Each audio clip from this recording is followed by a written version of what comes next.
Coming up right now on Marlborough this week. Last weekend, the annual Heritage Fair landed on Main Street. Hudson High School hosted Marlborough Regional Chamber of Commerce's annual educational showcase. Also, Boston Bruins head coach Claude Julien was in Marlborough this week at the New England Sports Center. These stories and more are coming up right now on Marlborough this week.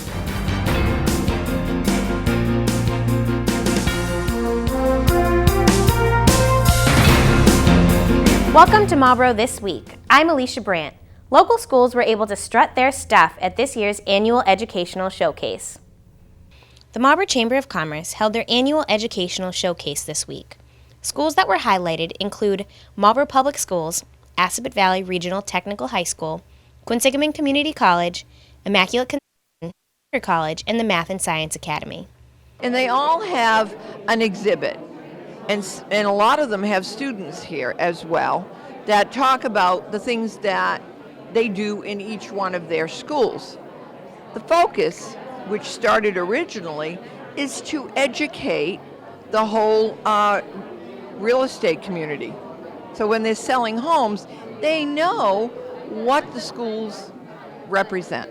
Every year, the showcase takes place at a different local school. This year, the event took place at Hudson High School. We're real happy to take our turn in hosting the event. It moves from school to school, so this is our opportunity to kind of showcase some of what we do. I'll talk about our educational programs when I do my presentation. We also have some of our highlighted programs along the side of the room that kids can showcase, our community service projects, our robotics program, engineering program. We're real proud to do that. We have a great school here, beautiful facilities, so we're always happy to share it with people and show it off. The educational showcase not only benefits the community, but also benefits the students involved. I think it helps students to really understand the community really wants to know what are we doing to prepare students for the wilder world, what's happening in community involvement, and because it's really part of the curriculum here, it's a chance for the community to see what we've been doing the last few years. The turnout for this year's event was great. Attendees were able to mingle with students, receive tours of Hudson High, and view standout programs from local schools. For upcoming chamber events, visit marlboroughchamber.org. There's some movement on the new senior center front. We talked to Mayor Arthur Vigent earlier this week on his monthly Corner Office show. Sticking with the senior theme, is there any update you can give us on a new senior center building? Well, we're trying to, it's kind of a chess game that's going on right now. Yeah. We're trying to fit all the pieces in place. Mm-hmm. We had started looking toward renovating Bigelow School. It was a big chunk of money to do the renovation. I'm in the process of negotiating a lease with the Assabet Collaborative to possibly do a long-term commitment with the city, taking that school over, and if that works out, I've asked the City Council to approve that lease. If that works out, we can use that money to actually pay for probably half of the bond for a new senior center. I'm hoping either the next council meeting or the one after that, we're ready to move forward with definitive plans. You can see the mayor's entire interview on our website at WMCT-TV.com. Despite the poor weekend weather, there was a good turnout for this year's Heritage Festival on Main Street. Here's Alexandra Grace with more. Marlborough's annual Heritage Festival took place on Sunday. Main Street opened itself up for pedestrians to enjoy local vendors, performers, nonprofits, live music, and of course, great food. Actually, we started 17 years ago, and it was to bring not only the nonprofits together down on Main Street so people could see it, but we started with crafters and antique dealers, and that was the beginning. And then we've evolved to the Heritage Festival. Many local organizations take the festival as an opportunity to raise awareness of their association and connect with more people in the Marlborough community. Because we're an all-volunteer organization and we don't have a building, people don't necessarily, you'll never drive by us and see us. As a local cat rescue, it seems like a really nice venue for us to come out and make people aware that we're here. Despite the heavy rain and cooler temperature, everyone stayed optimistic, and the festival kicked off with the annual Main Street Mile Road Race. That was good. It was a good run. A little cold, and it's all downhill, so it's pretty fast. I'm the fastest one out here today, I guess. I did it in, 4 minutes and 48 seconds. The Heritage Festival brings a variety of vendors to Main Street, so there really is something for everyone in the family to enjoy. Well, we have entertainment that the kids really enjoy. On a Sunday, the family needs to be together. And this is something to bring the whole family together. And maybe it's okay that it's a little bit misty, but I think you see a lot of kids on the street. You see a lot of kids getting ice cream, all sorts of sand things, and face painting. It runs the gamut. We love seeing the kids. We love the sense of community that it brings to the city. And the fact that they can turn Main Street into pedestrians only is one of my favorite parts. And it seemed very fitting to have a chowder and chili tasting on a misty autumn Sunday. For Marlborough This Week, I'm Alexandra Grace.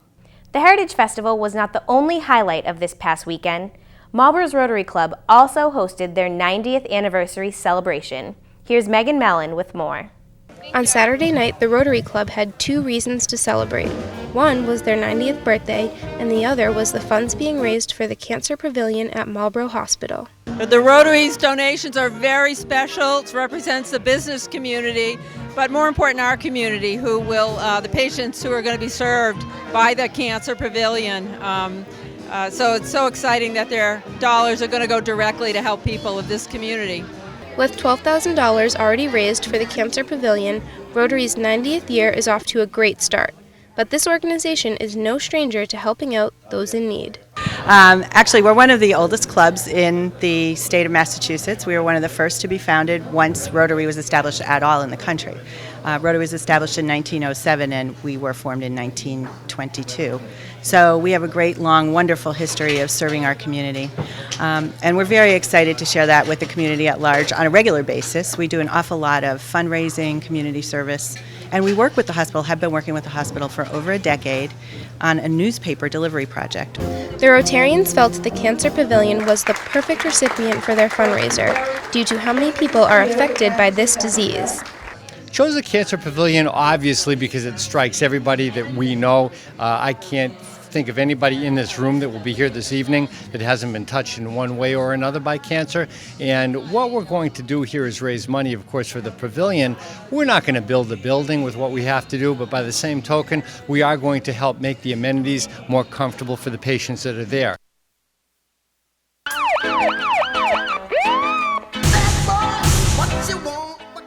The Marlborough Police are asking for your help with tracking down Joshua Chavez of Marlborough. Chavez was arrested for various drug offenses, including but not limited to possession with intent to distribute Class B and D substances and conspiracy to violate drug laws. After his arrest, he was scheduled to appear in court on September 28th, but skipped his court appearance and his whereabouts is unknown. Anyone with information regarding his location should immediately call the Marlborough Police Department at 508-485-1212. This week, the school committee met to discuss the recent results of MCAS testing. They will also meet again on Tuesday to further discuss progress and improvements. School officials said that while district scores on last year's MCAS tests were not as good as they might have hoped, they think the district is on the path to success for future tests. Interim Superintendent DeLotte said, "Certainly there's a challenge ahead, and certainly we're not satisfied with the scores we have, but I believe there will be a progression, and the progression will be up." According to the State Department of Early and Secondary Education, Marlborough Public Schools saw its combined proficient and high scores on the math and English language art portions of the MCAS drop by 7%. Marlborough was designated as a Level 3 district, meaning that it's among the bottom 20% of performers in the state. DeLotte and other school officials said they expect scores to rise in the coming years as the district continues to roll out its unified curriculum program for kindergarten through 8th grade, which went into practice this year, and continues on aligning that curriculum with the high school. Nonprofit organizations contribute a great deal to their surrounding communities. Next week, nonprofit networks will be celebrating 20 years devoted to that service. The Metro West Nonprofit Network will be celebrating its 20th anniversary next Wednesday at 5:30 at Longfellow's Wayside Inn in Sudbury. We're a networking organization and a professional development organization. That's why we exist, to support each other, our nonprofit colleagues who are out in the field working hard trying to keep nonprofits running and provide those services to the community. So this is really an event to connect the community and to give everybody a chance to celebrate the success of this organization over the last 20 years. Nonprofits, both big and small, provide endless services to the community. Every nonprofit impacts Metro West. If they're a strong nonprofit, which most of them are, they're doing terrific work, whether it be preserving rivers and lakes, helping feed the homeless or hungry, helping young children do better in school. The celebration is open to the public and all are welcome to join in the honoring of Metro West nonprofits. To RSVP and register, visit metrowestnonprofit.org.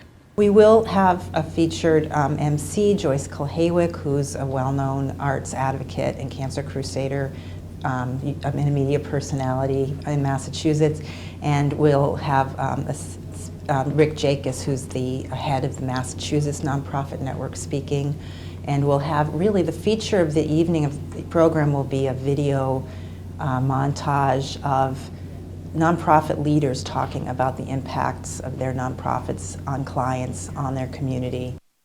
Marlborough has been a great home base for all sorts of large companies. Soon, another cutting-edge company will be calling Marlborough home. On Tuesday, the Israeli medical device firm, Argo Medical Technologies, announced they will open a United States headquarters here in Marlborough and will employ up to 40 workers. The company has developed an exoskeleton suit that enables paraplegics to stand and walk, called the ReWalk. Argo hopes to revolutionize the mobility industry and states that they are committed to making this technology commercially available to anyone here in the U.S. and around the world. The ReWalk is available at rehab centers across the country and is awaiting FDA approval for personal use. The shoe industry was once a big business that put Marlborough on the map.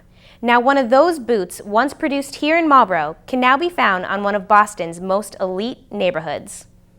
Fry Boot, a shoe company that started 149 years ago on Elm Street here in Marlborough, will soon be opening a new retail store on Newbury Street in Boston on the site of Charlie's Saloon.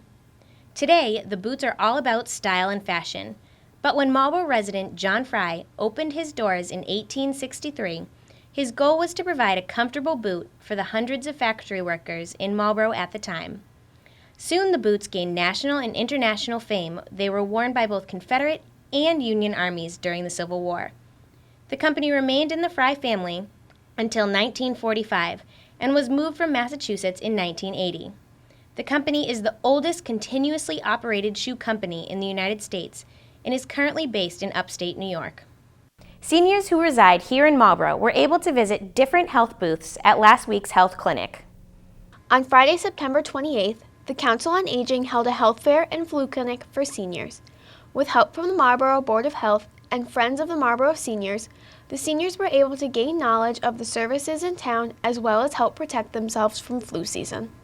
I think they're going to find it to be very informative, coupled with a very convenient way to get a flu shot, and for their needs in the future. I mean, we have everything today from home care to daycare to assisted living.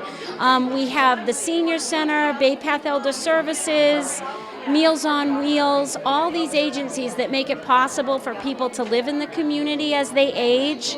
So we're hoping that that's our goal, that they find it useful. New this year, the Board of Health was offering high-dose flu vaccine, which is recommended by the Centers for Disease Control for senior citizens. Along with the flu shots, booths were offering hearing tests and blood pressure tests. Overall, the health fair was successful in educating Marlborough seniors on their health and wellness. It was an exciting week for hockey fans in Marlborough. Here again is Alexandra Grace with more. Thanks, Alicia. I'm at the New England Sports Center where the Providence Bruins open up their preseason against the Springfield Falcons. Both of these teams are in the AHL, and with the NHL lockout still in effect, hockey fans everywhere are grateful to see skates hit the ice. We didn't see familiar names like Sagan, Chara, and Bergeron, but these diehard hockey fans were just excited to see live hockey again. I'm pumped to be here. I'm a Bruins season ticket holder, and I just have no hockey. These two AHL teams put on quite a show for the fans who love the fun family atmosphere that minor league hockey provides. This is the second best thing you can have. It's a cheap thing you can bring your kids to. It's a fun time for everybody. We love it. We're from Hudson. It's local. It's a great time. It's probably our fourth year in a row that we've come, and we would come back anytime. We found one recognizable hockey fan in the stands who is taking this time away from the NHL to assess some of his future talent. Well, I think we're just going to have a good look at our prospects here. We obviously have that time right now, and gives us a better evaluation of those guys. So hopefully when we get going, if some of those guys are going to come up to our hockey club, we'll know exactly what we've got. And these guys have started camp since Friday, and we've been keeping a close eye on them since then. What good things have you seen lately in them? Well, there's a lot of young prospects. I think our scouting staff, our organization's done a great job of drafting some players that we think have a great future in the NHL. We draft certain players that really fit the mold of the Boston Bruins, and we've seen a lot of that so far. Team looks bigger than it did last year, and a lot more talent. A lot of young players coming out of junior hockey and college that are going to step in this year and make a difference. Wes Tuttle, manager of the New England Sports Center, thinks these games provide a real opportunity for young players to have an up-close and personal look at how the game is played. Oh, it's great to have them. There's a lot of local kids playing that have played at Boston College and some of the other schools, and it's great to have all the young kids get to see them in this small setting. It's pretty special. I mean, I saw my grandson, he did not want to leave after the second period because he had school tomorrow morning, and he really loved it. It really is. It's a great place to be, and the players really give back to the kids. Hockey moms like Christine believe these players are a great inspiration to the younger athletes. These guys motivate him to play harder and stronger and faster. So it's no better situation than for my son to see how these guys fight so hard to be a potential Bruin. On this night, the Bruins win 4-1. It's exciting to see a professional hockey game in Marlborough, but some fans in particular are hoping to see hockey at the TD Bank North Garden real soon. Well, I hope it creates a little bit of excitement to get it ready for once we get back to work. But I think like every fan, we coaches here really missed the game, and we're looking forward to getting back to work at some point. The Baby Bruins regular season kicks off on October 12th against the Manchester Monarchs at the Dunk in Providence. Cross country at Marlborough High School might not be the most popular sport among the student body, but the athletes on this team are extremely motivated to perform to the best of their ability. It's a lot of work. I mean, we train every day, on weekends even. We don't stop for weather. I mean, unless there's like lightning or anything, and if it's like serious. We're out in the rain every day working really hard. On any given day, the cross-country team will run between 5 and 10 miles to prepare for an average race distance of 3.1 miles. You're running to try and, I guess, run the best you can personally, but it's really a team effort. Training together, you kind of learn to at least challenge yourself to run with kids who are better than you. While this is an individual sport, the camaraderie and support of the team is evident. It's fantastic. I mean, we're not only are we competing as athletes, but we're really great friends, and we just have a really great time together. And this is one sport that not only builds your physical endurance, but also develops your character and mental strength. You're running against a clock as well as a competitor. There's no one there to back you up, and so it just sort of develops that mental toughness, that focus on what's important. If everyone ends the season faster and in better shape than they started it, then it's a success. Marlborough's boys soccer is hoping to raise some money for their program, and they're inviting everyone to dig in. The Panthers are hoping to raise money to hold a banquet at the end of their season. The team has never been able to culminate their year with a proper send-off, and the players think it's time to honor their middle school, JV, and varsity teams. We haven't ever been able to come together, all three of us. Like sometimes the varsity team will get together towards the end of the year, but we've never come together as like a whole family. And I think that's really what we're trying to get at. And what better way to bring everyone together than with an all-you-can-eat food fest? On Sunday, October 14th, from noon to 5, be sure to head over to the Post Road Plaza at 222 East Main Street. It's a food fest, so there's going to be a lot of good food, high-quality backyard barbecue. For just $10, you can enjoy as much food as you'd like. All proceeds will go towards the Marlborough High School's boys soccer program. The Food Fest will be held on October 14th, so come hungry and show your support. Back to you, Alicia. Thanks, Al. There's a new website available to you. It provides easy access to information regarding downtown Marlborough. Marlborough Downtown Village has recently created a website called discovermarlborough.org. The new site features the events, services, and businesses in the Main Street area. Randy Scott, owner of the Main Street Cafe, is serving as webmaster and has been working hard to promote the area in which his business resides. We've developed a website that kind of puts together all the assets that are down here, and so that people can avail themselves of the things that are in the downtown village, the Main Street area. The website includes news and updates catering to the downtown area. Along with the new Discover Marlborough website, there is also a Facebook page which features much of the same content. Well, right now we have a limited calendar of events. We're looking to get more things. We have a listing of many of the member businesses in Marlborough Downtown Village. And of course, we're always looking for more. And anybody that sees this, that would like to get involved in Marlborough Downtown Village, whether you're a business owner or a resident, let us know. Some of just the cultural things that are down here too, we're trying to get that out in the forefront. Content is being uploaded as it becomes available and will hopefully be completed before the end of 2013. No matter what your age, every man or woman likes a new haircut. Well, for seniors, one local salon will be providing their services for free. Starting October 14th, the ABC Salon will be open once a month to provide free haircuts for seniors 60 and over. The ABC Salon has partnered with the Council on Aging to provide this free service to help give back to their community. Yeah, then it's gonna be great to help the people. We're gonna be old someday too, then we hope somebody can do something for us too, Then that's why we try to do something good, give the best from us, 4 hairdressers will be available during these Sundays to provide free haircut, style, and blow dry to any senior. Also, if a senior is unable to make it to the salon, they can arrange to have a hairdresser come to their home for free. Outreach Coordinator Anna Cristina Oliveira feels this will greatly help the senior community. It is huge that they're able to offer this kind of services, because a haircut alone, it's like, about $15 to $20, each time. Usually you get your haircut, once a month. So with the economy, the way things are going, this is going to be huge for our seniors.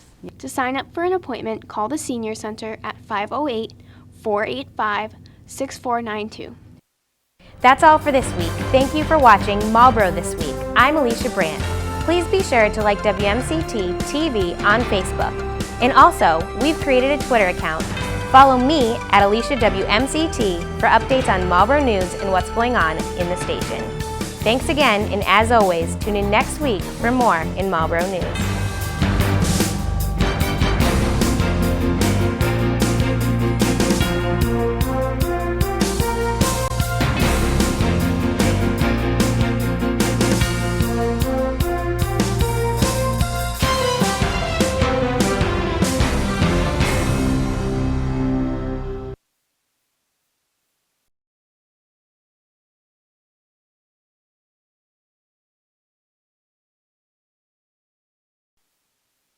Coming up right now on Marlborough This Week. This year's presidential election is right around the corner. Make sure you're registered to vote. This week, a local auto body shop gave one lucky woman a free car. Also, get spooked at this year's Haunted Woods. All benefits will be donated to the Marlborough Community Cupboard. These stories and more are coming up right now on Marlborough This Week.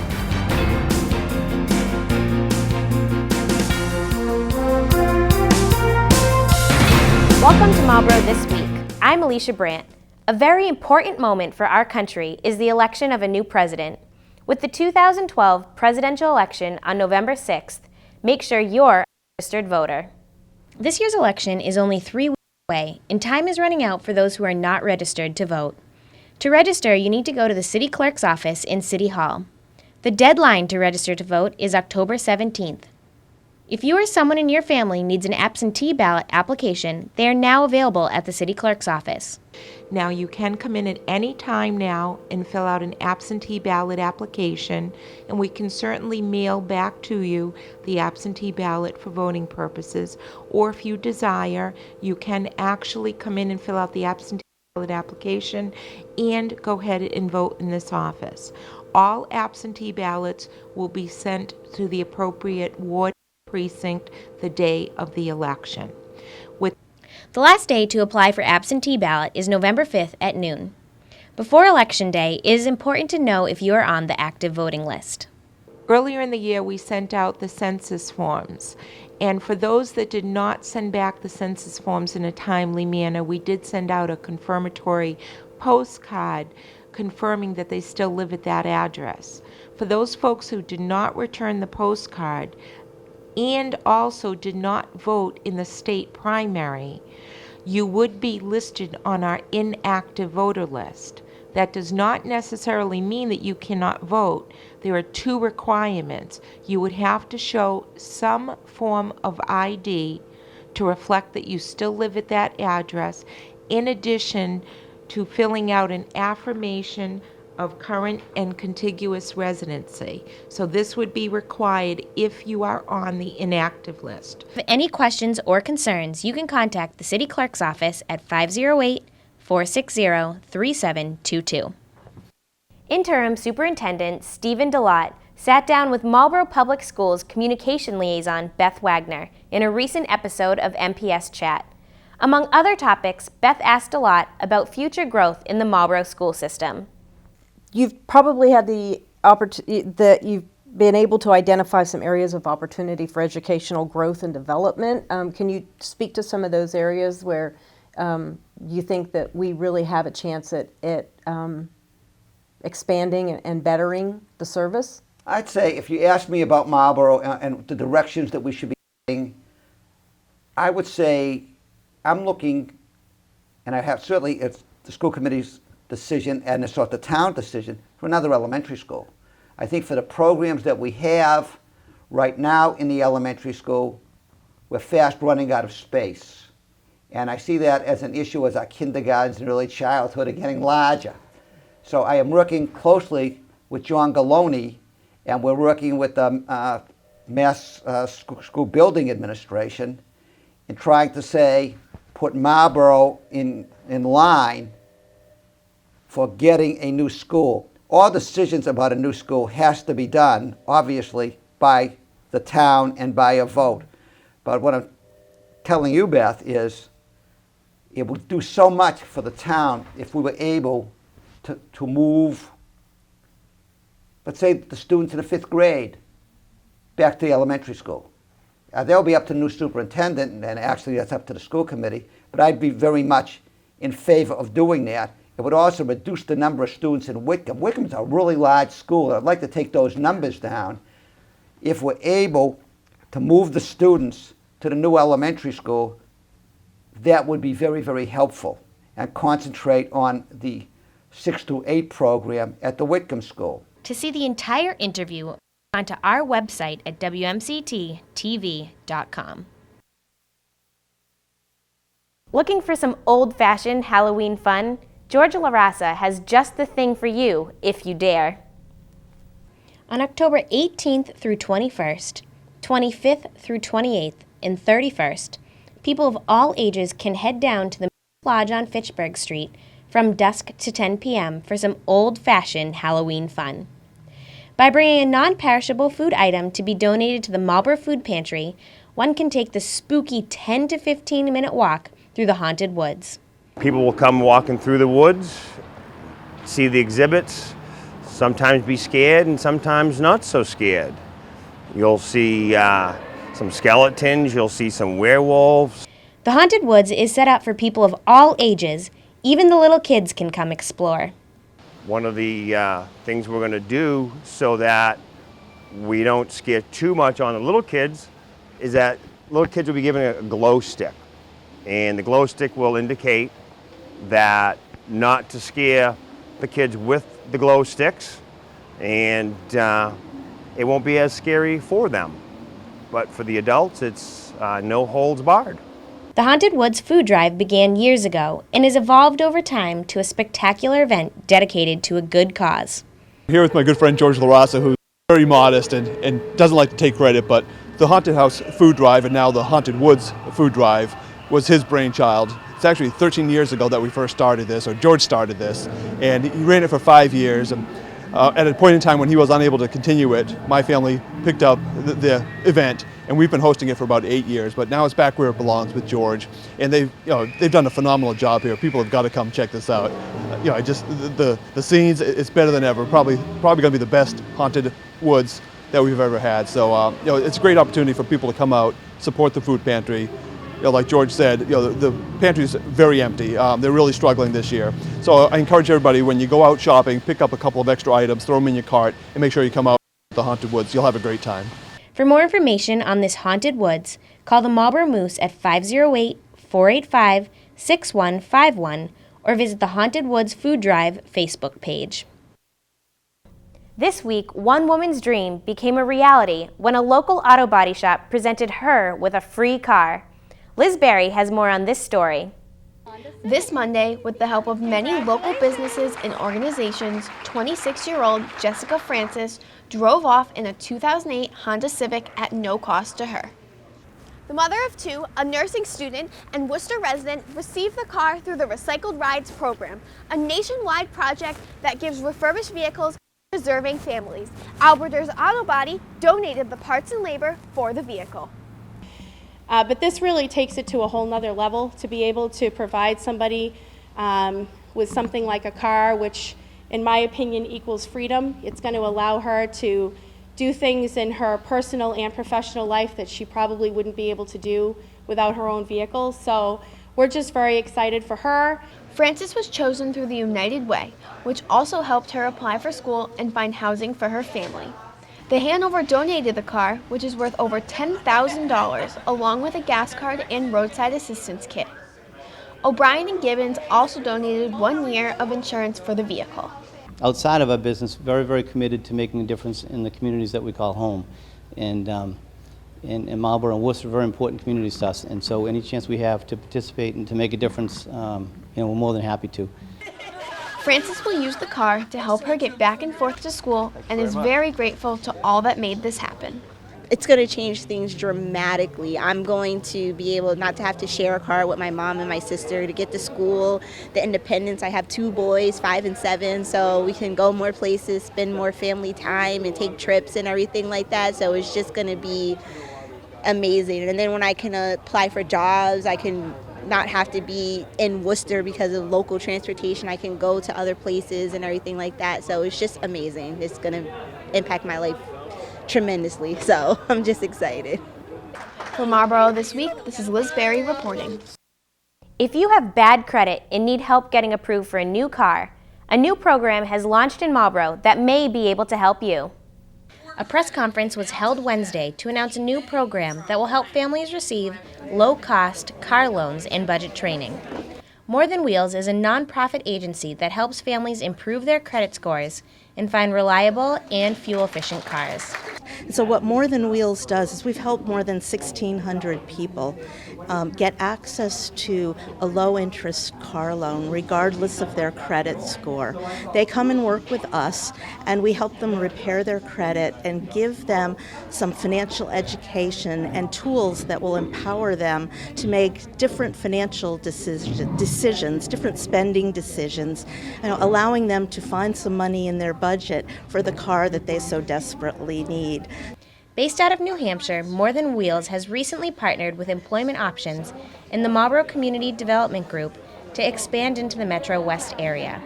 Special guests at this press conference were State Treasurer Steve Grossman and State Senator Jamie Eldridge. It was just such an inspiring example of what a lot of us are trying to do at the policy level of better connecting people who are struggling financially and giving them a clear path to financial success and a better quality of life, not only for themselves, but for their children. More Than Wheels has been crucial in the lives of many families and has helped them get back on the right track financially. They've helped me do a lot. I've cleaned up my budget. I mean, financially I was in a mess, but they basically help you. They teach you how to save money. They teach you how to pay your bills. You know, it's been fantastic. Flu season is upon us. Head down to the Richer School this weekend for your annual flu shot. The Board of Health will be holding a citywide flu clinic on Saturday, October 20th at the Richer School from 10 a.m. to 2 p.m. The clinic is available to any Marlborough resident over the age of 2. However, children under the age of 18 must be accompanied by an adult. Tetanus vaccine and pneumonia vaccine will be available, and the high-dose flu vaccine will also be available to seniors 65 and older. Nonprofit organizations are critical to the communities they serve. This week, those services were celebrated. Wednesday at the Wayside Inn marked the 20th anniversary of the Metro West Nonprofit Networks. The network connects local nonprofit organizations online, through workshops, and through networking events. It's been a wonderful organization, and it's great to see that it's lasted 20 years, and I know it'll keep on going. And, you know, we were just a bunch of nonprofit executives, so to speak. It was kind of like very loosey-goosey, but we all knew that we really needed to bring the nonprofits of Metro West together because we didn't have anything like that. So this has been a wonderful experience to meet other nonprofit personnel, executive directors, presidents of nonprofit agencies, and we learn from each other, and we learn from other experts that we bring in. And I'm just thrilled to have been a part of it from the beginning. The celebration was held not only to recognize 20 years in service, but to also recognize the collective impact each nonprofit organization makes to its community. There are just so many nonprofits in each one of our communities. Sometimes we forget and we think nonprofits are just the segment of human services, but there are nonprofits that we use and participate in our daily lives from morning till night, and people sometimes forget how many nonprofits are really out there. They may be something like the Boy Scouts, the Cub Scouts, your PTA, the YMCA, everything that you come in contact with, Little League, you name it. We serve each and every one of those organizations, no matter how tiny or how large they are in the region. The Metro West Nonprofit Network serves more than 500 professionals from 275 organizations annually. Their mission is to strengthen local nonprofit organizations by improving intra-agency communication, sharing ideas and information, and providing expertise on topics of mutual interest. Interim Superintendent Stephen DeLotte will only be with Marlborough Schools for 1 year. As a result, the school committee's top priority is finding a qualified, permanent superintendent. Tuesday night's school committee meeting's main focus was to begin the search for a permanent superintendent.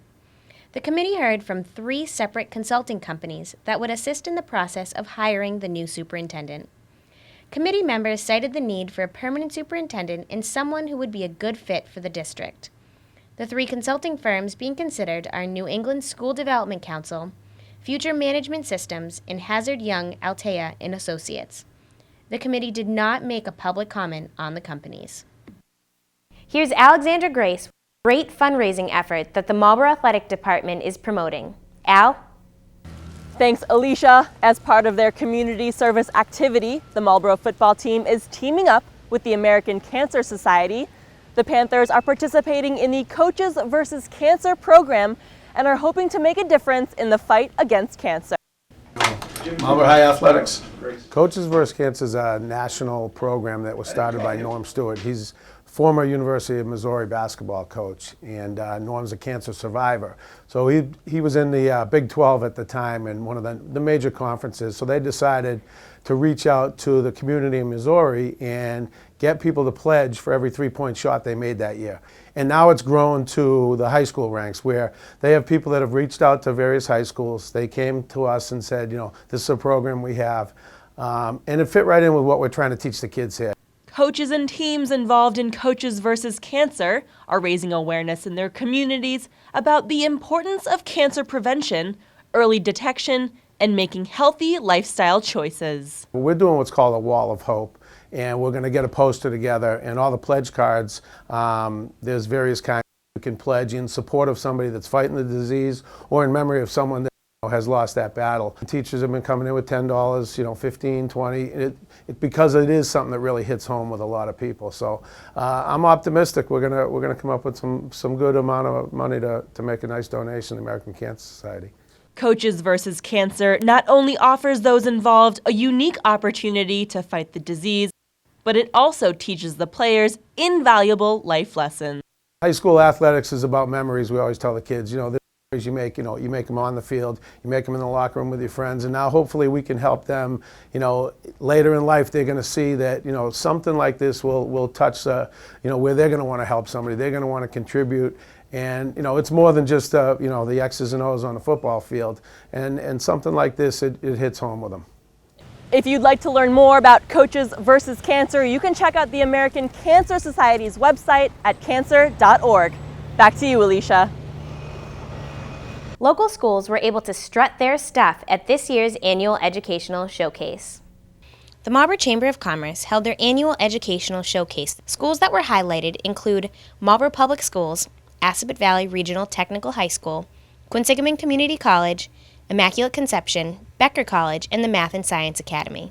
And they all have an exhibit, and a lot of them have students here as well that talk about the things that they do in each one of their schools. The focus, which started originally, is to educate the whole real estate community.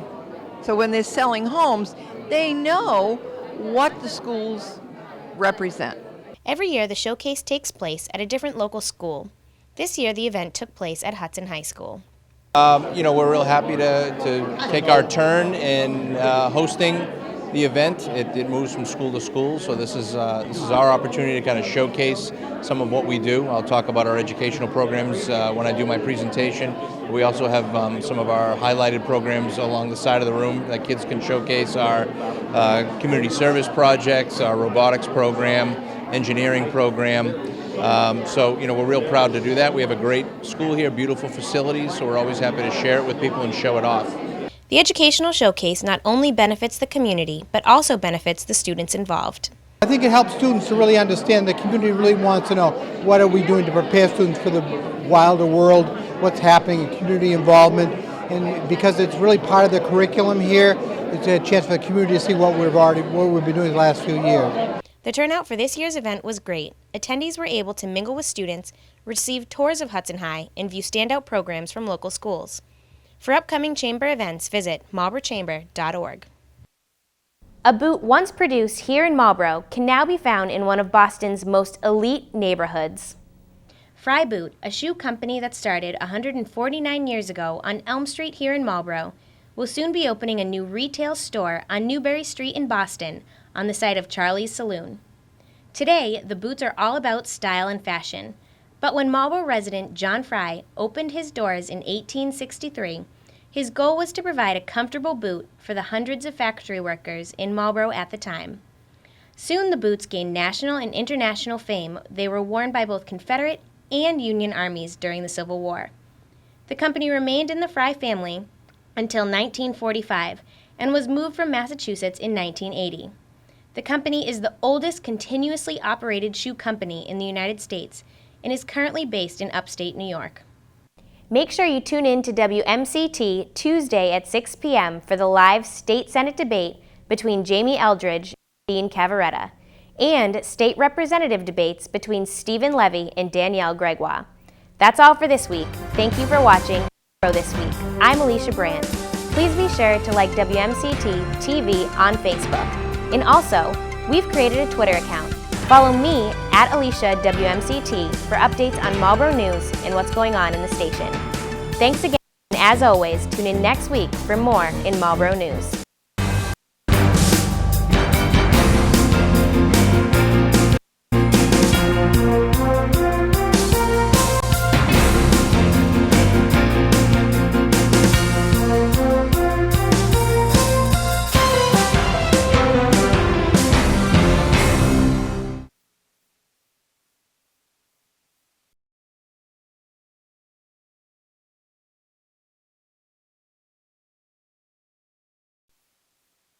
Coming up right now on Marlborough this week, the Boys and Girls Club are looking to raise $160,000. Downtown Marlborough has officially become one of the state's first cultural districts. Also, a new mile-long trail has opened up around portions of Lake Williams. These stories and more are coming up right now on Marlborough this week.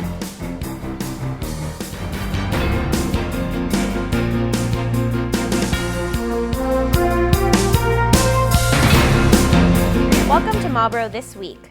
I'm Alicia Brandt.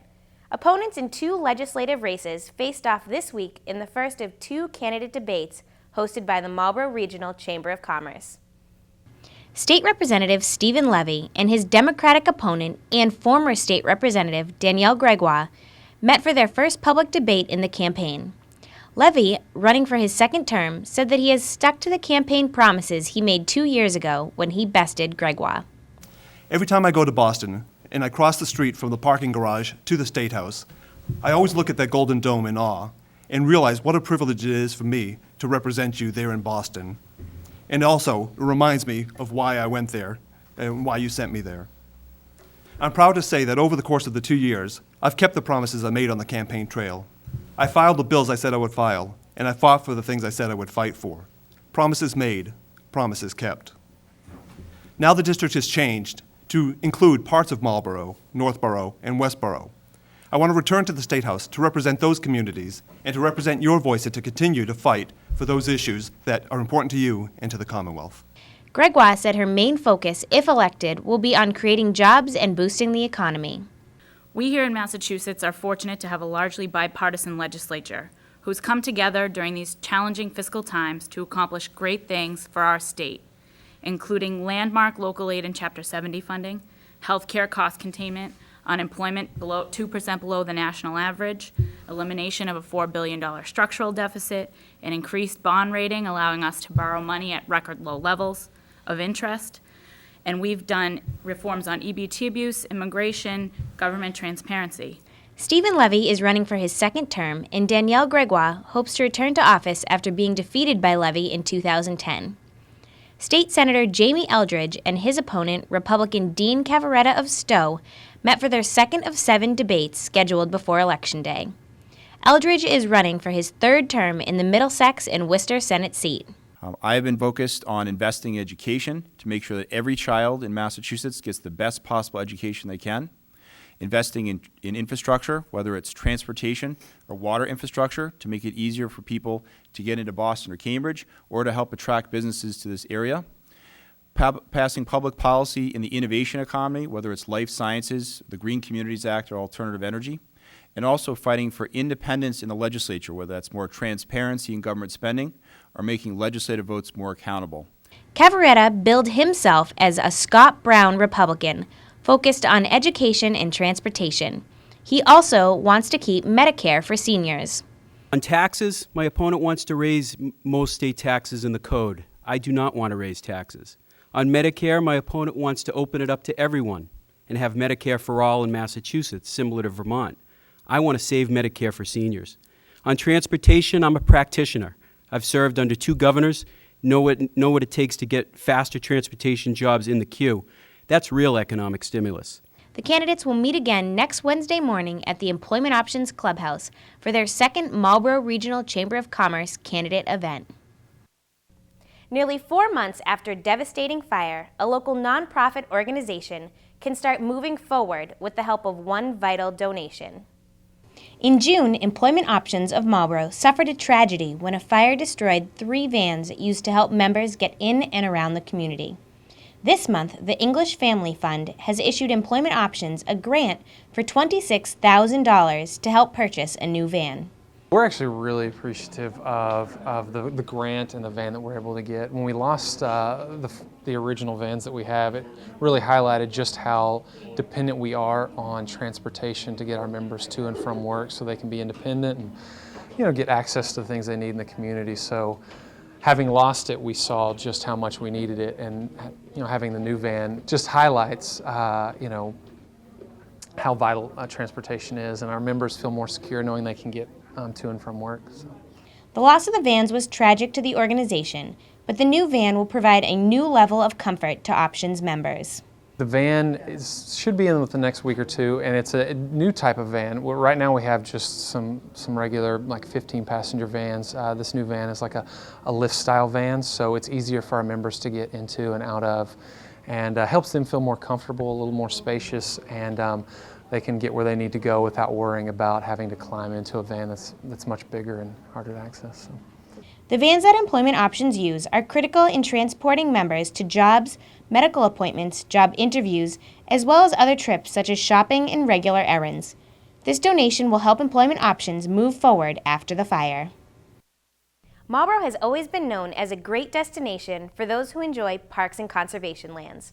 Now, with the help of a state grant, it will restore one of its most unique desert habitats. The City of Marlborough has recently received a grant from the Massachusetts Department of Conservation and Recreation in the amount of $12,000. This Community Forest Stewardship Grant will be used to help restore a 10-acre area of land known as the desert. There's a 10-acre area that's a pitch pine scrub oak forest, which is a declining habitat, and it supports whippoorwills and eastern-sided towhees and a bunch of other birds that are declining in their species, and they need to nest in these kind of habitats, so we're working to restore that habitat. The land is split between Marlborough and Sudbury, and hiking and biking trails are available on Concord Road in Marlborough. The money from the grant will go towards brush clearing and prescribed controlled burning, which will help rehabilitate the pitch pine and scrub oak habitat. The other surprising thing about using prescribed fire as a habitat management tool is that the land recovers incredibly quickly. Within a year, you will see all sorts of saplings and sprouts and trees recovering and animals of all kinds returning to the site. It's an incredibly quick process. This reimbursable grant has been matched by the Sudbury Valley trustees and will help to restore and maintain the threatened and endangered species in the area. The Massachusetts Cultural Council has decided to recognize downtown Marlborough for its rich culture and history.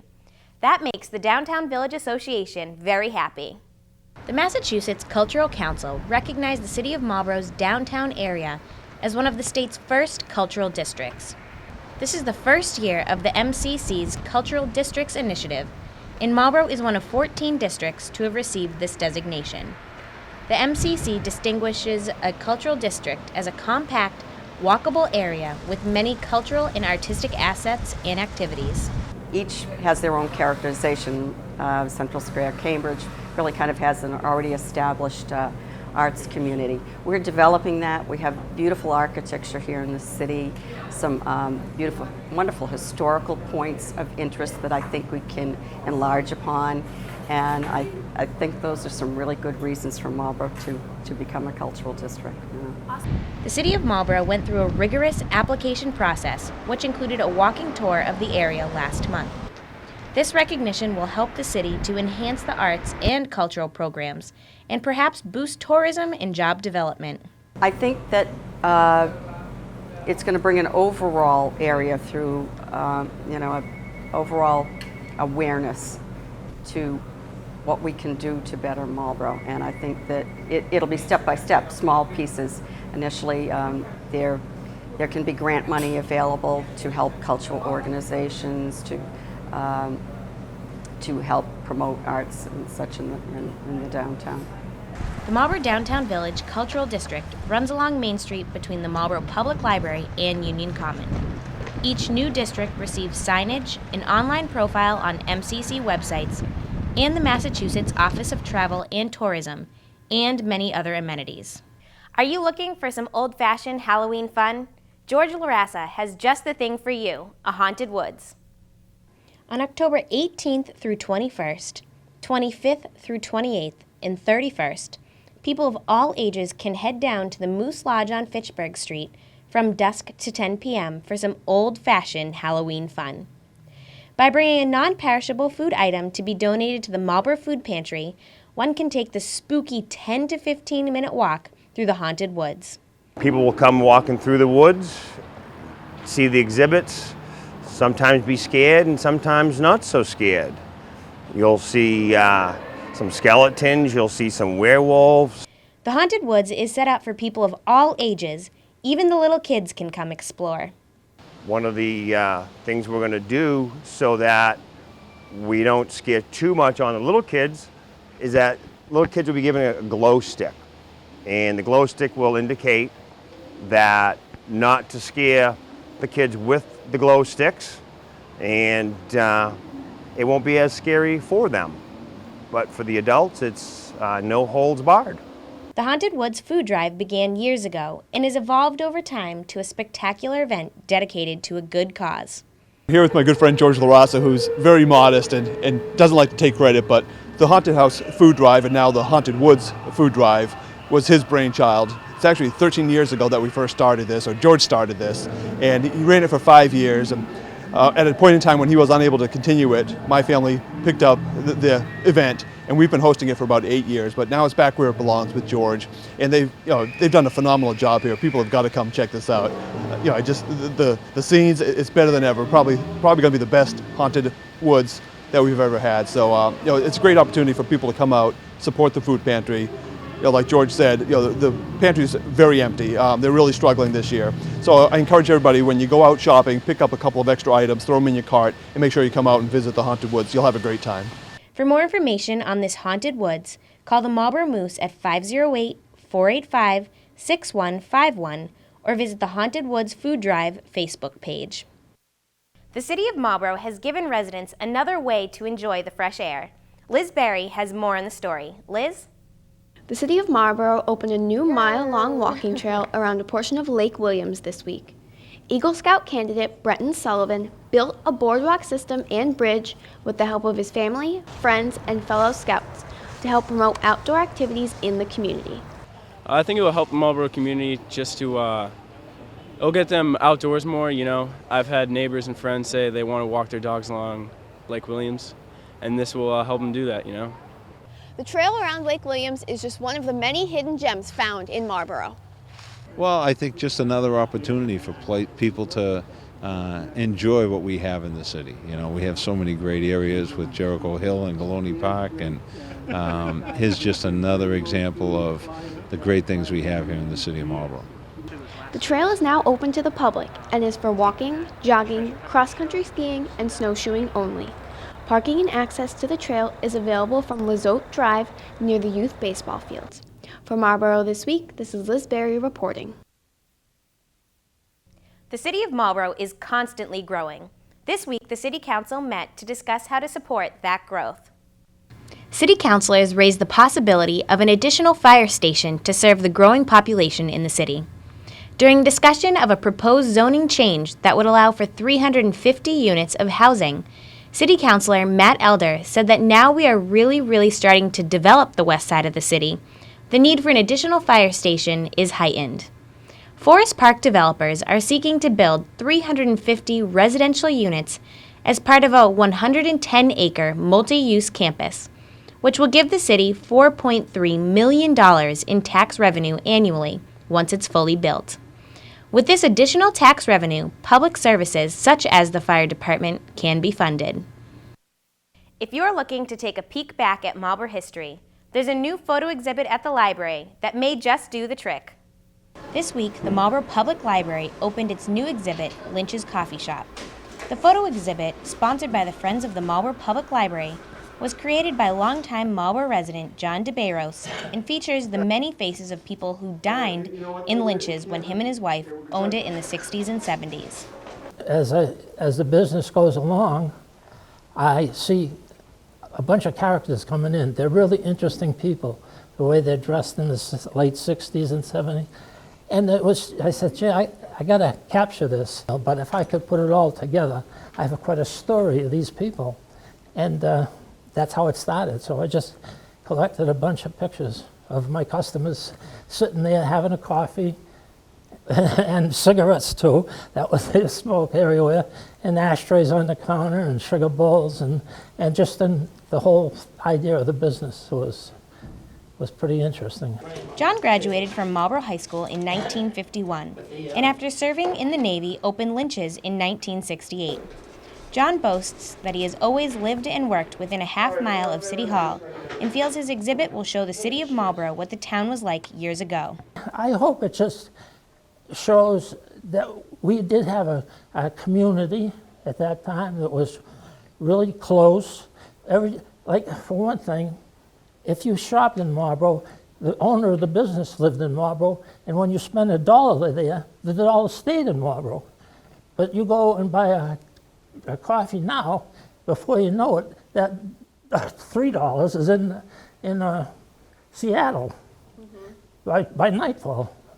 So I think it was really good that all the local businesses that kept the money in Marlborough. The exhibit will be open varying hours between now and Monday. For more information, please call 508-329-1119 or visit the Friends website at www.mpl-friends.org. The New England Sports Center is known for hosting some of the best youth hockey tournaments in New England. Now, a brand new team is making its way to the arena. But there's no skating allowed. Al? Thank you, Alicia. That's right. The New England Sports Center is welcoming a brand new team and a brand new sport. I'm talking about lacrosse. It's the fastest growing sport in the United States, and it's coming to Marlborough. Pro lacrosse is coming to Marlborough. We couldn't be more excited about that. As a league, The Boston Rockhoppers are a professional indoor lacrosse team, part of the North American Lacrosse League. The Rockhoppers have chosen the Sports Center as the home for their 6 regular season games. When we were deciding a location and a venue for this team, the most important thing for us was finding a place where we can make an impact in the community, both economically, in athletics, with the youth of the community, and Marlborough really was a perfect fit for us in all of those areas. Many players on the Rockhoppers are looking forward to not only playing a sport they love so much, but also growing the popularity of the game in the Marlborough community. There's not a lot of money in this as far as players' salaries, like other sports. So really, for these players, it's for the love of the game. It's basically playing in front of the crowd, playing in front of kids, and really just showcasing their talents in front of 2,000 people on a Saturday night is really what it's about for them. While some people are familiar with lacrosse, others will get a chance to come to the Sports Center on Saturday nights and experience it for the very first time. It's a fun sport. It's action-packed. I mean, people are running all the time. It's very physical. Just really looking forward to a high level of lacrosse coming to the city. I've had the opportunity to go watch some college games in the past, and it is fast. And just a great sport. It's exciting to watch, and once we figure out the rules, it'll be perfect. The Rockhoppers season begins January 12th. For tickets and team information, head to their website at bostonrockhoppers.com, and to view the full press conference, you can check out our website at WMCT-TV.com. And staying in Marlborough, the Panthers football team hosted BC High at Kelleher Fields. Marlborough gets off to a rough start. On just the second play of the game, BC's defense gets to Panthers QB Mike Yates mid-throw, and it's intercepted by Mark McGuire. He runs 16 yards to the end zone for the pick 6. The extra point is good, kicked by Jackson Bockhorst. BC putting points up quickly. It's 7-0. Later in the first, BC's QB Brendan Craven connects with Lincoln Collins on a 15-yard pass. Collins shakes off the tackle and gets the touchdown. Bockhorst with the extra point. BC is up 14-0 with 2.5 left in the first. Marlborough struggling to get something going in the first half. BC's possession now. Craven throws a long 70-yard pass. Panthers tip the ball, but it's caught by Collins, his second touchdown of the game. The Eagles push it to 21-0. The Panthers refusing to give up execute this tricky play. Yates with the lateral pass to Jose Caquillas. He throws a bomb 68-yard pass to John Rumney. No one saw that one coming. Rumney goes down, though, at the 1-yard line. With less than 10 seconds to go in the half, Yates pushes through the line and gets the touchdown. The extra point is no good, 21-6 at the half. That touchdown pumping some life into the Panthers. They go for an onside kick, and BC gets this. William Cowdrey with the hit. The Panthers staying aggressive, stopping the Eagles here from scoring and forcing a fumble. It's Rumney who recovers it for 27 yards, but the Panthers are unable to put points up on this drive, and we go into the fourth quarter. BC on the 2-yard line. Mitch LaFerriere rushing it in for another 6. The kick by Bockhorst is good. He went 4 for 4 in the game. The Eagles are up 28-6. The Panthers respond with a 22-yard pass. Yates finds Kakias in the end zone. Marlborough tries to go for the 2-point conversion, but it's incomplete. The Eagles get the win, 28-12. The Panthers are now 1-5. Next they travel to Algonquin, who also hold a record at 1-5, so should be a pretty good matchup. Back to you, Alicia. Thanks, Al. The Metro West Boys and Girls Club needs your help to reach their fundraising goal. You can do it by attending their annual gala next week. The Boys and Girls Club of Metro West will be holding their annual Bids for Kids auctioning gala at the Sheraton Framingham Hotel on Thursday, October 25th. Last year, the organization raised $157,000 at the event, and this year they hope to raise $160,000. The money goes towards providing summer camp scholarships for kids in all 3 clubs. It also provides support for our staffing during the school year. Our program runs in conjunction with the school year, and we're also open every day that the school's closed. So Christmas vacation week, school vacation week in the spring. So it provides the support for that programming. The gala includes a cocktail reception, 3-course meal, silent auction, youth speaker and MC Susan Warnick of WCVB-TV Boston.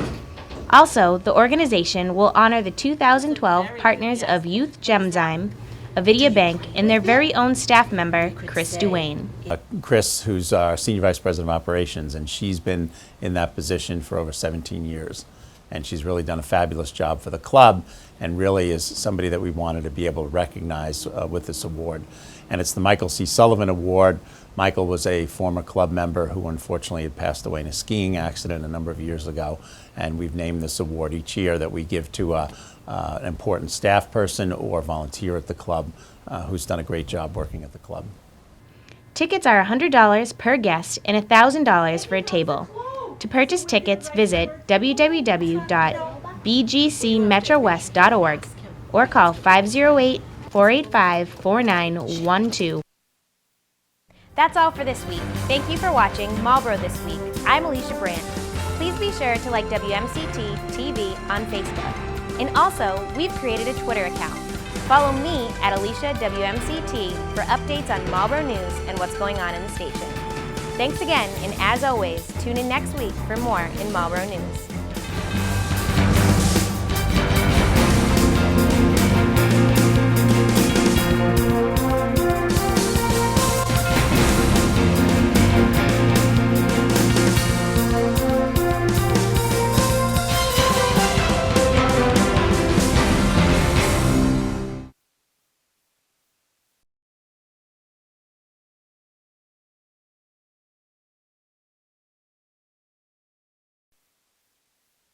Coming up right now on Marlborough This Week, the Marlborough Regional Chamber of Commerce held their second candidate debate.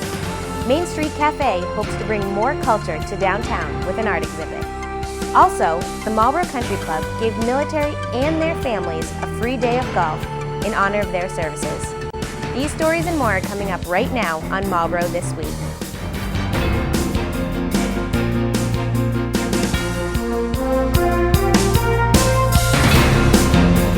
Welcome to Marlborough This Week. I'm Alicia Brandt.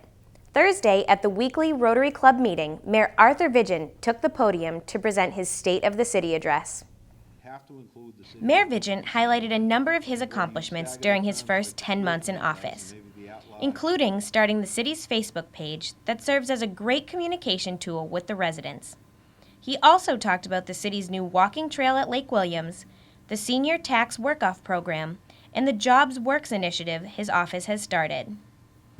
So what we did, we had 2 different jobs fairs, and working with Sue, she just had one not too long ago, a jobs fair. We had another one earlier this year down at the Marriott. Prior to that, we worked with Quinsigamond Community College to do a resume night. You know, they brought 40 people in, they capped it at 40 people. We had it up at the high school to kind of go over the resumes, see what they can do to polish it up, have some interview skills, and it was a great success.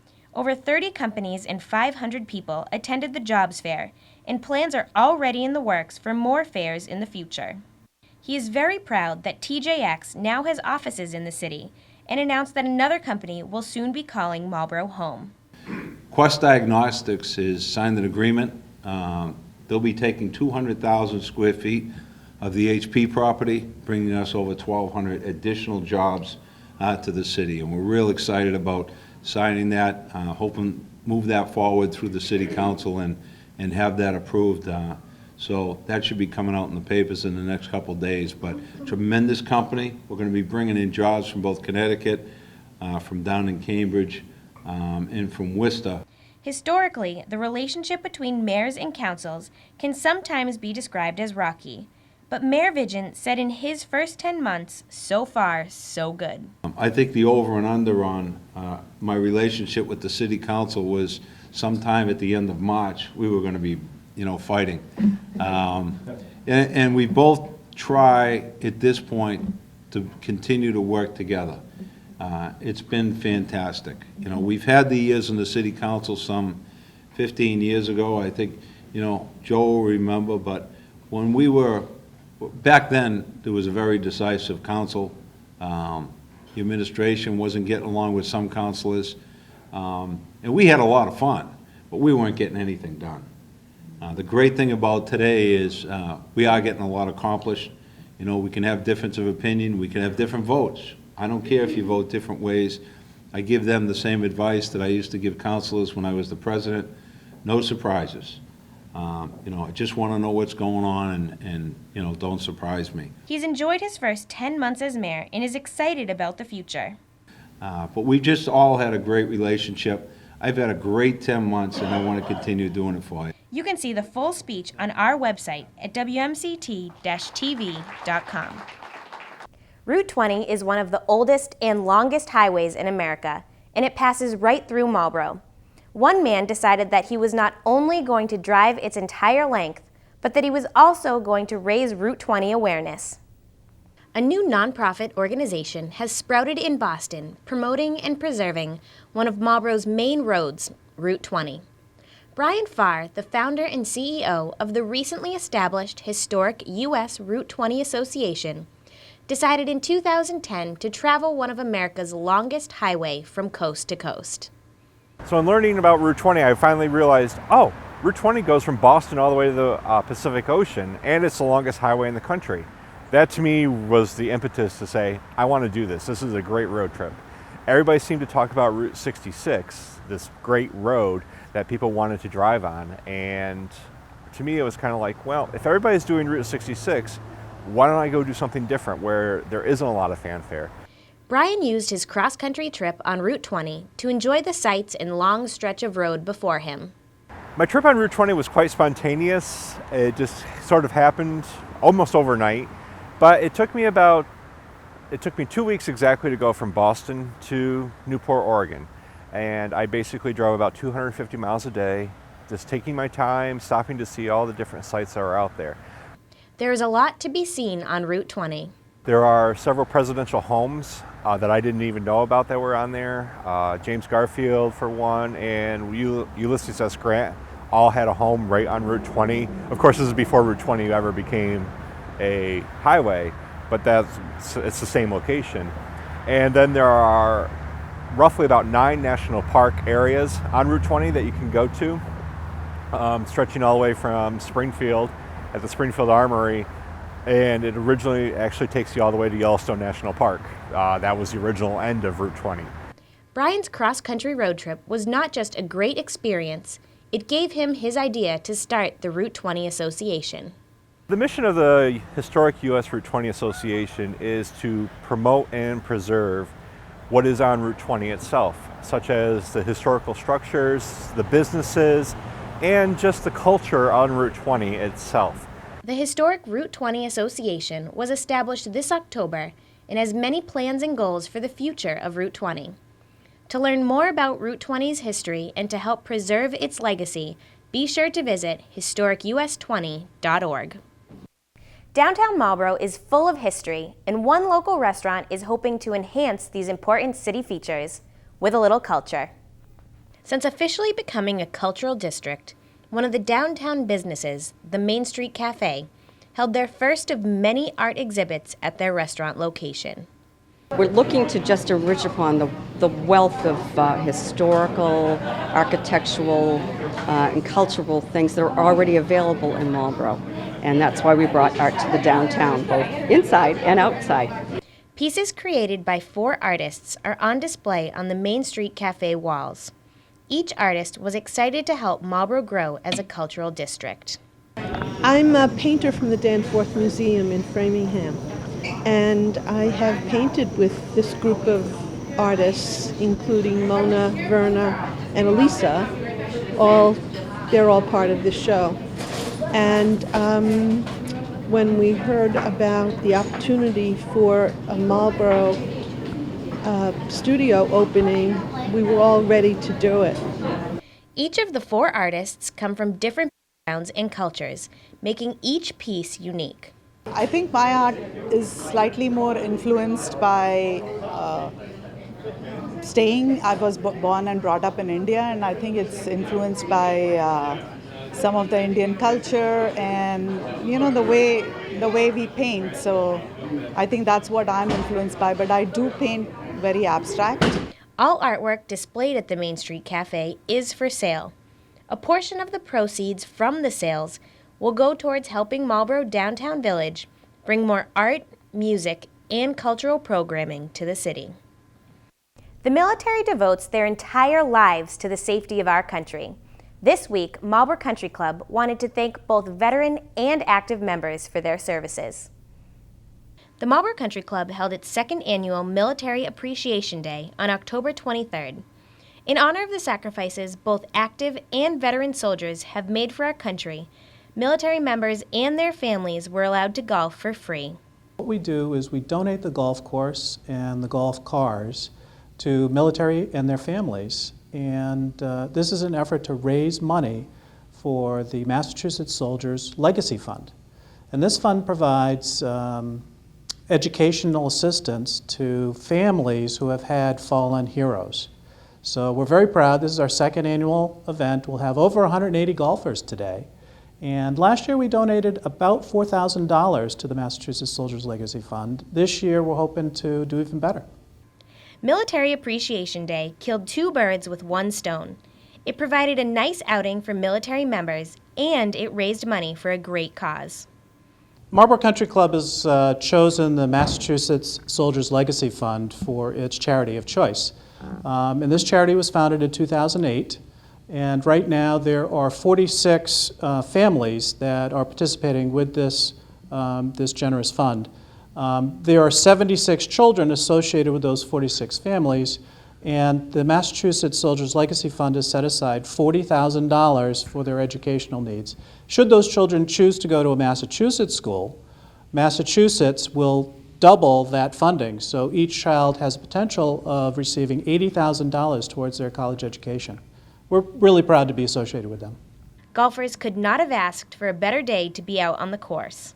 Weather's perfect, the course is perfect. I'm personally terrible, but other than that, we're having a great time out here, so thank you. We're out here to honor the veterans, mainly, and all the men who are serving currently in the military. And I might add, the course is in beautiful condition. Marlborough Country Club has done themselves proud. And it's a very worthy cause, and we're very pleased to be invited to play here today. The Marlborough Country Club plans to continue the Military Appreciation Day in years to come. To donate to the Massachusetts Soldiers Legacy Fund, be sure to visit mslfund.org. The Marlborough Community Cupboard services our residents with food, clothing, and everyday household needs. With the ever-expanding need for such services in the city, the Community Cupboard has reason to celebrate with their recent expansion. A ribbon cutting was held this week for the newly renovated and recently expanded Marlborough Community Cupboard. We've renovated the Marlborough Community Cupboard. We're very proud that we've been able to expand this because the need has almost doubled in the last year.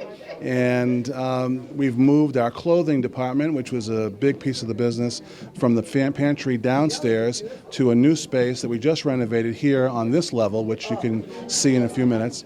And we're going to be able to expand the food pantry downstairs as a result of us moving the clothing up here. So it's going to give the people of Marlborough a much broader access to those products and in a very, very nice space to be utilized both downstairs and here. So we're very grateful that we have the resources to do that, and we welcome you here today. The Marlborough Community Cupboard does its best to provide hunger relief, improve the quality of life, and connect families and neighbors in need to essential services in the community. To get involved or donate, visit the Marlborough Community Cupboard on Main Street. The pouring rain was just not enough to keep the Panthers off the field in this week's matchup. Alexandra Grace has the highlights of all the mucky action. Al? Thank you, Alicia. The Marlborough football team hosted Algonquin at Kelleher Field. Both the Panthers and the Tomahawks came into the game at 1-5, and it certainly was a rainy, muddy battle. Wet conditions made it tough for both teams to execute in the first quarter. With just 11 seconds left in the first, T-Hawks quarterback Danny Bishop runs it in 15 yards for a touchdown. The kick by Stephen Roy is good, and the Tomahawks are up 7-0. In the second quarter, Marlborough's Mike Yates hands the ball to Tyjae Lenhart. Lenhart not letting any mud slow him down. He runs 52 yards, almost gets into the end zone, but he's tackled at the 3-yard line. Yates digs through and finishes it off for 6. The rain still coming down hard as the Panthers go for the extra point. The snap, Jose Caquillas can't get a good grip. He's able to recover the ball. It could have been much worse. It's 7-6 Algonquin at the end of the first half. Marlborough's defense excelling in the rough weather. Ryan King with the sack. He led his team with 9.5 tackles and 1.5 sacks and was awarded Defensive Player of the Week. Then the Panthers come in with a huge interception from Joe Capadonna. Panthers weren't afraid to dive in the muck to recover a fumble. Marlborough seizes this opportunity. Yates throws to Lenhart. He runs it all the way in for a touchdown. They go for the extra point. Nice grab by Caquillas. The kick is good, and Marlborough takes the lead 13-7 in the fourth. Tomahawks trying to stay alive, but Bishop is sacked. Very next play, Bishop with a short pass. Derek Broder fights for the interception. It's Marlborough's ball. Yates decides to end this muddy war right here. He runs 8 yards into the end zone and finishes with the extra point. The Panthers get the win, 20-7. I caught up with Marlborough at practice to get their feedback on the win.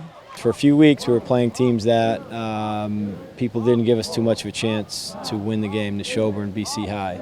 And we played really well at times in both games.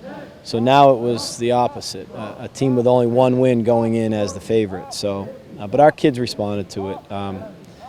The longer that game went on, in the fourth quarter, Algonquin was still up 7-6. But our kids didn't panic; they just kept playing hard. And finally, we got a couple breaks and opened it up a little bit.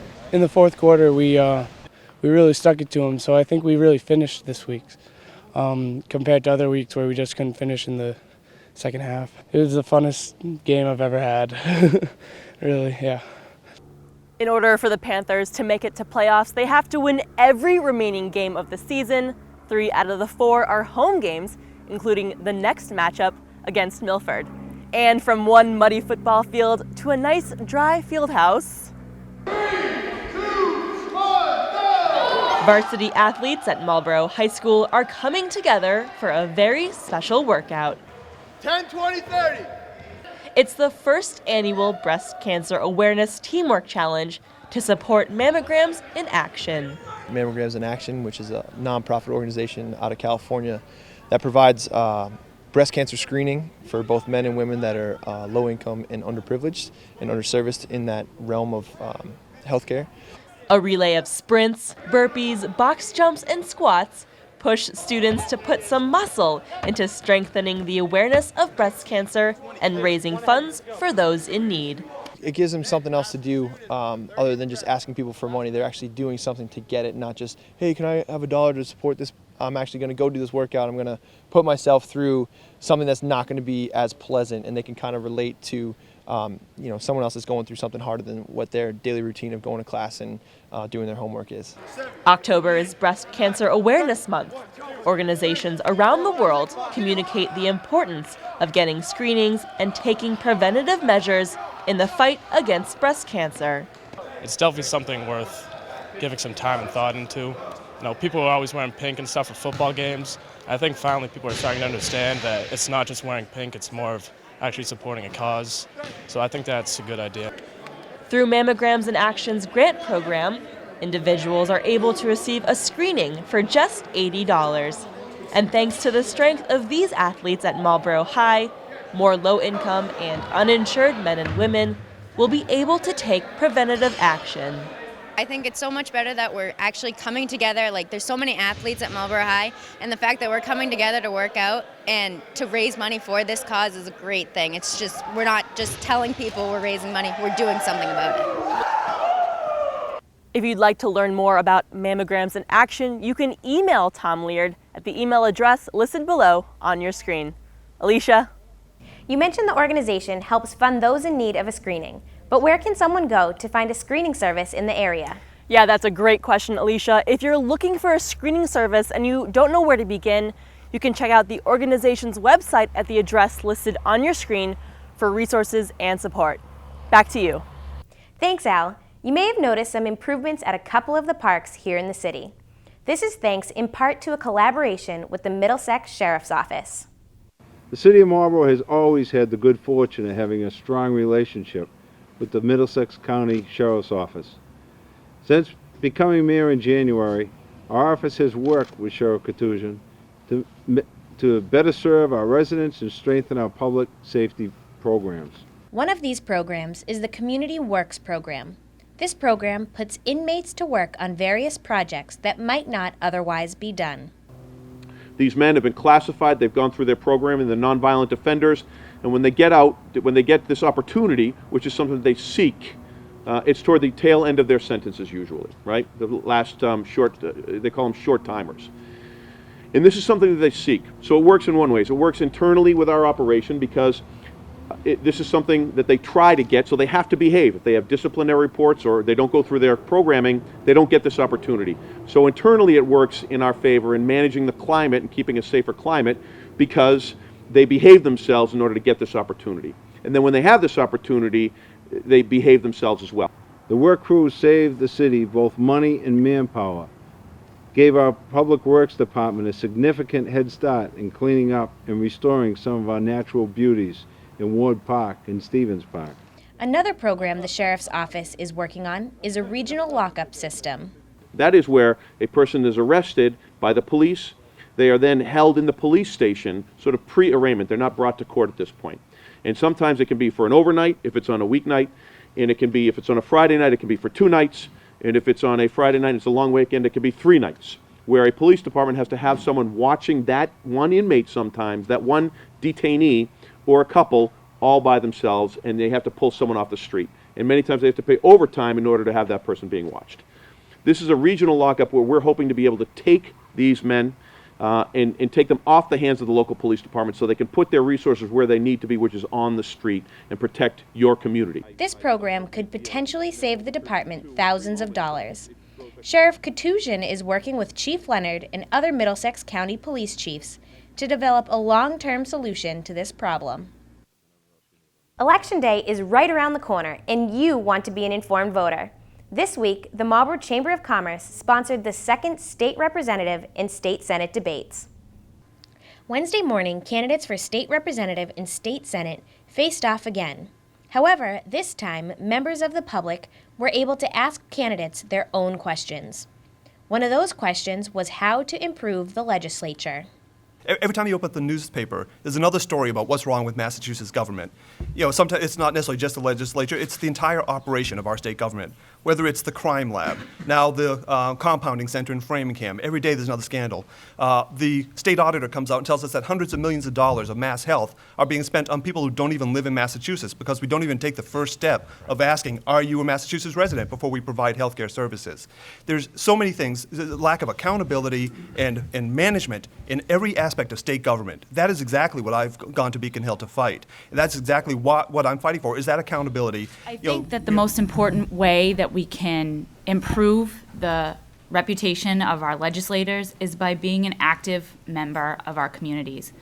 People trust me because they see me at football games on Friday nights and at ribbon cuttings at the community pantry yesterday afternoon and at Main Street Cafe for lunch. And I've lived here my whole life. They've known me. They know that I'm going to be honest with them, sometimes to a fault, and they understand that I'm going to try to represent their best interests in everything I do. Should we have... It's certainly been troubling over the past 10 years, the number of scandals in the legislature, and I think that, in this case, the approach is light is the best disinfectant. I think we need more transparency in the legislature, both in the votes by the legislature as well as state government in general. We have a situation where this state and Beacon Hill is not politically or economically competitive. And we need new faces with their new strengths to go up there and vote in the best interest of the district. I'm not going to vote with Senate President Therese Murray 92% of the time, as the Lowell Sun reported recently regarding my opponent.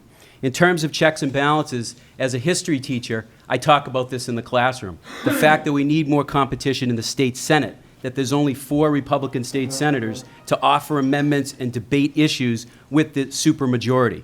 Tom Conroy, who is running unopposed, was also in attendance to give his views. To watch the full-length debate, visit WMCT-TV.com for runtimes. In a lengthy school committee meeting this week, the members discussed the need for an increase in their 2012 budget.